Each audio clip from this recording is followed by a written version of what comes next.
سب کو پتا ہے کہ مردوں میں ایکس وائی کروموسومز ہوتے ہیں اور خواتین میں ایکس ایکس۔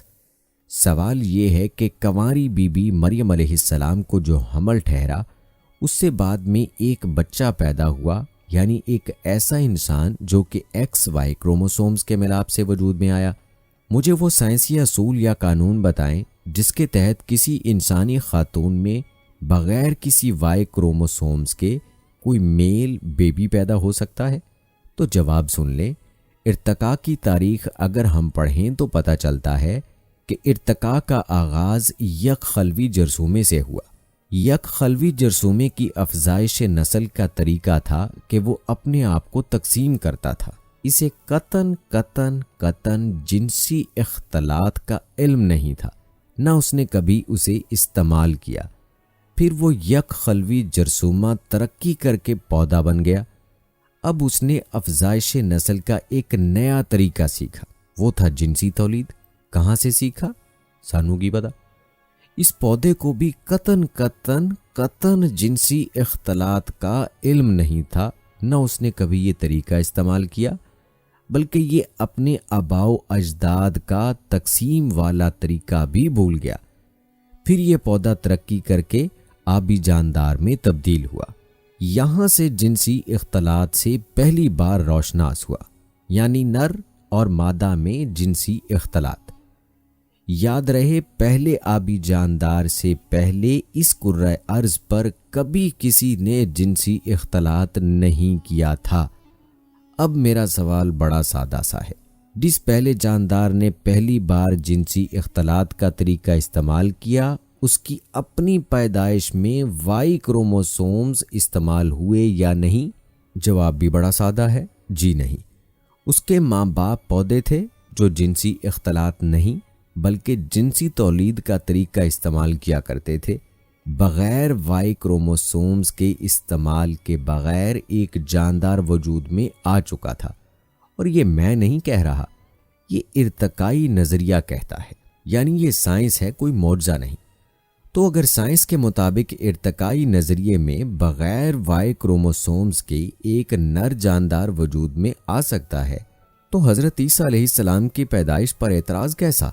لہٰذا دوستو، آپ اس ویڈیو کو زیادہ سے زیادہ شیئر کریں تاکہ یہ لوگوں تک پہنچ جائے اور ہمیں قرآن و حدیث کی صحیح تعلیمات معلوم ہو جائیں۔ اللہ سے دعا ہے کہ اللہ ہمیں ہر نئے فتنے سے اور ہر پرانے فتنے سے اپنی حفظ و امان میں رکھے، لوگوں کی پھیلائی ہوئی غلط اور من گھڑت باتوں سے بچائے، آمین یا رب العالمین۔ امید کرتے ہیں دوستو کہ ہماری یہ تحقیقاتی ویڈیو آپ کو پسند آئی ہوگی۔ آج کی اس ویڈیو کے متعلق اپنی رائے کا اظہار کمنٹ باکس میں لازمی کیجیے گا۔ اگر آپ نے ابھی تک ہمارا چینل سبسکرائب نہیں کیا ہے تو ابھی سبسکرائب کر لیں، ساتھ میں بیل نوٹیفیکیشن کو بھی ضرور آن کر لیجیے گا تاکہ لیٹسٹ اپلوڈ ہونے والی ویڈیوز آپ تک بر وقت پہنچتی رہیں۔ مجھے اگلی ویڈیو تک اجازت دیجیے۔ فی امان اللہ۔